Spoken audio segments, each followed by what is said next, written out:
अस्सलाम वालेकुम my YouTube family. उम्मीद करती हूँ कि आप ठीक होंगे। चैनल को सब्सक्राइब करके बेल आइकॉन के बटन को प्रेस करना मत भूलिएगा। जी, आपको जैसा कि मैंने फ़र्स्ट वीडियो में नारान कागान की हाफ़ सैर करवाई थी और फिर मैंने कहा कि पार्ट 2 में मैं दोबारा आपकी खिदमत में हाज़िर होंगी। तो जी, यहाँ पे हमने अपना जो बाकी सफ़र है उसका आगाज़ किया नारान की तरफ जाने का। अच्छा जी, ये जो लेक है ये बहुत ही खूबसूरत थी, ग्रीनिश थी और इतनी लुलुसर लेक है ना ये। और इसको आप अगर देखें ना पानी को तो आपको ऐसे फ़ील होगा कि जैसे ज़बरदस्त पानी है। और यहाँ पे जी देखिएगा, ये एक आबशारें वहाँ पे बहुत सारी हैं, छोटी बड़ी हर किस्म की। और नेचुरली यहाँ पे हमें जब यहाँ से गुज़रना होता है तो हम ऑफ़ कोर्स इस चीज़ को एंजॉय करते हुए लेकिन साथ साथ डरते भी हैं, क्योंकि यहाँ पे गहरी खाइयाँ होती हैं जिसमें होता है कि कोई ट्रैफिक जो है वो स्लिप ना हो जाए, क्योंकि पानी का जो बहाव होता है पीछे से बहुत तेज़ आ रहा होता है, जिसमें हमें बड़े ही ध्यान से बड़े स्लोली मोड में यहाँ पे अपनी गाड़ियों के साथ चलना होता है। जैसे कि ये आप देख लें करीब से कि किस तरह ये सारा पानी जो है वो नीचे को जा रहा है। और अगर यहाँ पर काफ़ी सारे इंसिडेंट भी हो चुके हैं, कुछ बाइकर्स जिस तरह आते हैं उनकी बाइक स्लिप हुई, और रात को ख़ासकर इस जगह से गुज़रना बहुत मुश्किल है। इसलिए कोशिश कीजिए कि जब भी आप आएँ तो ये जो एरिया है आप इसको रोशनी में कवर कर लें। लेकिन तमाम चीज़ों को छोड़कर अगर देखें तो इसकी ब्यूटी कुछ अपनी है। अच्छा जी, आपको नेचुरल रेफ्रिजरेटर दिखाती हूँ। यहाँ पे लोगों ने बहुत सारी कोल्ड ड्रिंक्स वगैरह रखी हैं, नेचुरली ठंडी बॉटल्स आपको मिलेंगी। और ये अगर आप देखें तो ये थोड़े से मडी हैं, लेकिन ये ग्लेशियर्स हैं। अब यहाँ पे भी ये देखें पानी जो है नीचे को स्लोप बना के जा रहा है। हमारे दोनों साइड्स पे हम जब जा रहे थे तो ग्लेशियर्स थे, यानी बर्फ़ के पहाड़। ज़ाहिर है ट्रैफिक होती है, उसका जो मड होता है जो जब जाती है ट्रैफिक तो वो ज़रा बर्फ़ को गंदा सा कर देता है, लेकिन इसकी गंदगी भी जो थी यानी आप कह लो कि अमेजिंग थी। क्योंकि आपको पाकिस्तान में रहते हुए इस तरह के रेफ्रिजरेटर्स और ग्लेशियर्स के जो माउंटेन्स हैं वो अगर मिलें तो क्या ही बात है। यहाँ पे भी देखिए जी, इस तरह की बहुत सारी आबशार्स थी जो हम लोगों ने मतलब कह लें कहीं पे रुके, कहीं पे हमने जस्ट उसको कैप्चर किया और फिर जी हमने इस तरह व्लॉग्स बनाए। और यहाँ पे बहुत सारे लोग जो थे इस ब्यूटी को एंजॉय कर रहे थे।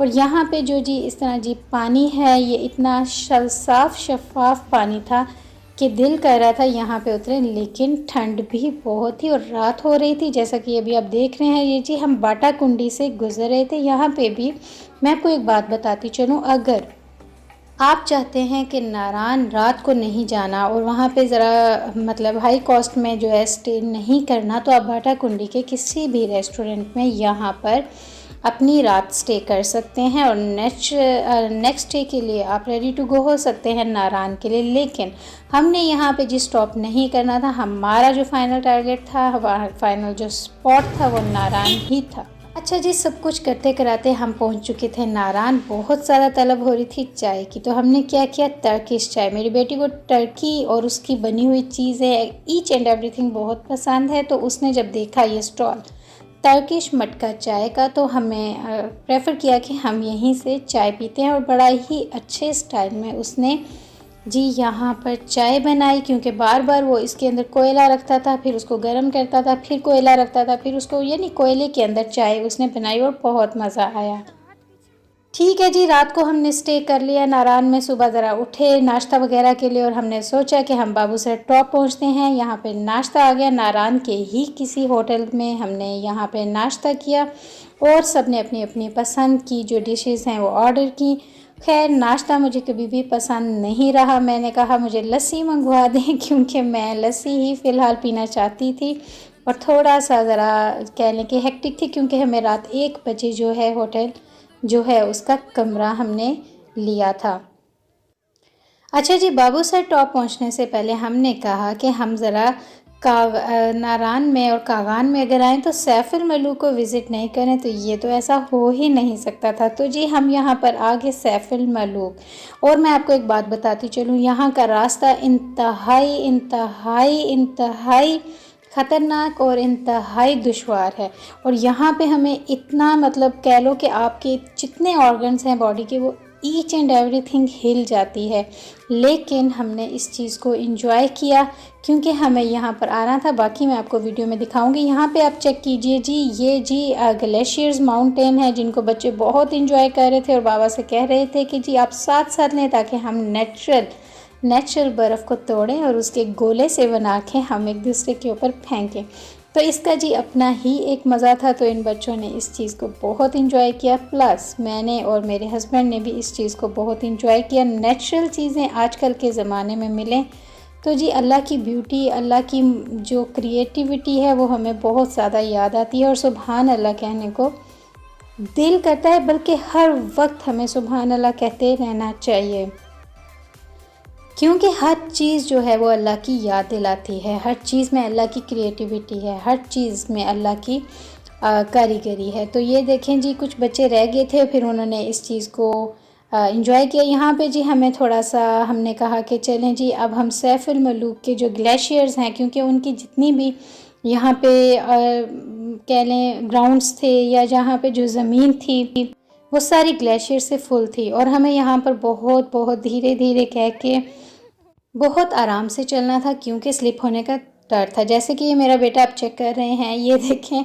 ये अपने आप को स्टेबल नहीं कर सक रहा था और यहाँ पे स्लिप होता जा रहा था। और जो मेरी बेटी पीछे वीडियो बना रही थी वो भी बड़े अच्छे तरीके से, बड़ी एक कह लें इंजॉय करते हुए वो स्लिप हुई और उसकी वीडियो भी यहाँ पर बन गई और उसने खूब इंजॉय किया इस चीज़ को।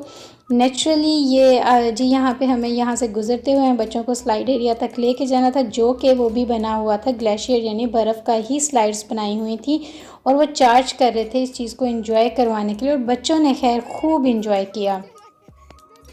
तो यहाँ पे जी इन्होंने थोड़ी थोड़ी बर्फ़ जो है उसको पकड़ा, उसके बॉल्स बनाए और एक दूसरे के ऊपर मारना शुरू किए। पीछे बेटी मेरी जो है ये बनाती हुई आ रही है, लेकिन यहाँ पे देखें उसका जो पाँव है वो उसको कैप्चर कर रही है। वो अंदर तक चला गया और उसने मोमिन को बुलाया और कहा कि देखो मैं किस तरह यहाँ पे इसके अंदर चली गई हूँ। बाकी बच्चे भी यहाँ पे थोड़ा सा ठंड फील कर रहे थे क्योंकि हम गए थे जून में, लेकिन जून में आप सोच लें कि यहाँ पे कैसा मौसम था। है ना खुदा की कुदरत। और पाकिस्तान में रहते हुए कोई प्लेन पे नहीं जाना, कहीं इंटरनेशनली आपने जो है सफ़र नहीं करना, अपने पाकिस्तान में जून में रहते हुए जहाँ पे हमारे स्वेट नहीं ख़त्म होते और यहाँ पे इस तरह के मंज़र, तो क्या ही बात है। शुक्र अल्हम्दुलिल्लाह कि पाकिस्तान में इस तरह की प्लेसेस हैं कि हम लोग अपने आप को अगर अल्लाह ने दिया हो तो इन चीज़ों को एंजॉय कर सकते हैं। हर रोज़ तो नहीं, लेकिन ईयरली अगर आप एक बार चले जाते हैं तो मेरे ख़्याल में सारे साल के लिए वो मेमोरीज़ काफ़ी होती हैं आपके पास अपने आप को फ्रेश अप रखने के लिए। यहाँ पे जी इन्होंने ये एक एरिया ढूंढ लिया जहाँ पे इनको थोड़ी साफ़ बर्फ़ मिल गई और इसके इन्होंने गोले बनाने शुरू किए, बॉल्स बनाई, एक दूसरे के ऊपर इन्होंने थ्रो की और खूब इंजॉय किया। अब जी हम यहाँ पे बच्चों को लेके जा रहे थे उसी स्लाइड एरिया की तरफ जो कि इन्होंने इंजॉय करना था और होपफुली जब आप वो वाला देखेंगे बच्चों की वो इंजॉयमेंट तो आप ख़ुद भी फील करेंगे कि काश हम भी छोटे होते तो हम भी इस चीज़ को इंजॉय करते, क्योंकि दिल तो आखिर बच्चा है। चाहे हम बड़े हो जाते हैं लेकिन बचपना जो है हमारे अंदर से नहीं जाता। यहाँ पे देखें कितने प्यारे प्यारे से उन्होंने आर्ट बनाया हुआ है, क्रिएटिविटी दिखाई हुई है। कहीं पे कोई स्पॉट रख के इन्होंने ग्लेशियर्स के छोटे छोटे भालू बनाकर उन्होंने पिक्चर पॉइंट्स बनाए हुए हैं जिसमें आप अपनी फैमिली के साथ आराम से पिक्चर्स ले सकते हैं और अपनी मेमोरी जो है एक उसको बना सकते हैं।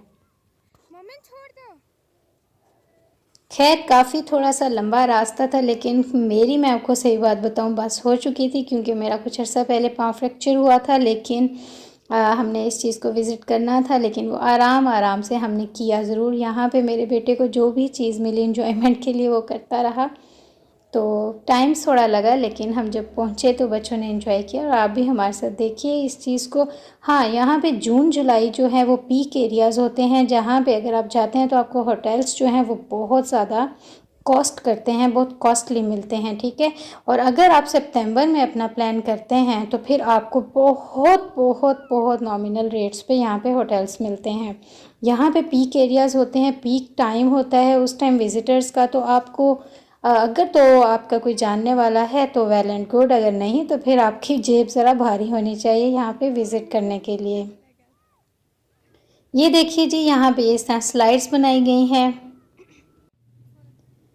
पहले तो जो वो बच्चे थे ना, वो यहाँ पे एक छोटा सा, वो क्या कहते हैं, उन्होंने इसकी एक सीट सी बनाई हुई है लेदर की, और उसके अंदर कोई रस्सियाँ वगैरह डाल के उन्होंने उस तरह बनाया हुआ। अब ये मेरी पहली बेटी सबसे पहले जो कह रही थी कि मैं जाऊँगी, आप ज़रा इसकी डायरेक्शन देखिए, ये सीधा आने के बजाय उसे समझ नहीं आ रही थी कि वो किस तरफ अपने आप को करे, लेकिन उसको, आप यकीन करें, बहुत ज़्यादा हंसी हम सब की छूट गई यहाँ पे इसको देख के, क्योंकि उसने अपनी डायरेक्शन को, उससे स्टेबल नहीं हो सकी, तो कभी ऊपर नीचे, लेकिन खैर उसने इस चीज़ को भी एंजॉय किया और हमने भी इस चीज़ को एंजॉय किया। ये ट्विन अदर दूसरी बेटी है, इसने फिर भी अपने आप को थोड़ा सा सेट कर लिया और इसने खूब एंजॉय किया इसके साथ। अब जी ये तीसरे नंबर की बेटी, इसको भी समझ नहीं आ रही थी क्या करें, क्योंकि वो इतनी लेदर की स्लिपरी वो सीट्स बनाई जाती हैं। यहाँ पे ये एंड पे आगे इसने भी अपने आप को उल्टा कर ही लिया, क्योंकि यहाँ पे आप अपने आप को कंट्रोल में मुश्किल से ही कर सकते हैं। जहाँ पे पानी चला गया, जहाँ पे आपकी सीट चली गई, वो कर ली। और बेटा जी ये माशाल्लाह वो फिर भी विन कर गया। खैर मैं ठीक से हूँ, क्योंकि उसने इनको देख लिया था और इसने फिर अपने आप को उस तरीके से सेट कर लिया कि मैंने अपने आप को किस तरह से सेट रखना है। तो जी एक एक और टर्न उन्होंने कहा कि हम लेंगे अब। तो खैर इस टाइम जो बेटी है उसने अपने आप को थोड़ा सा सही रख लिया और खूब इंजॉय किया। बच्चों की अगर क्रिएटिविटी यहाँ, अच्छा ये भी इस चीज़ के ना चार्ज करते हैं यहाँ पे, लेकिन कोई बात नहीं, बच्चे खड़े होते हैं, इनकी यही तो सारा साल की आप कह लें रोज़ी रोटी होती है। तो अगर इसमें हम लोग इतना पैसा खर्च करके जब नाइट स्टेज करते हैं, यहाँ पे आते हैं, बाकी चीज़ों में खर्च करते हैं, तो इन लोगों को देने से कोई हमें हर्ज नहीं होता, ना ही वो इतना ज़्यादा चार्ज करते हैं, बार्गेन भी कर लेते हैं। लेकिन मतलब इनका भी रोज़ी रोटी हमारे साथ ही जुड़ी होती है। लेकिन कुछ लोग यहाँ पे भी बहस करते हैं, नहीं हमें फ्री दो, ये करो। लेकिन आप खुद सोचें ना, सबके मतलब एक ज़रिया होता है सब चीज़ों का। तो होपफुली जी व्यूअर्स आपने एंजॉय किया होगा इस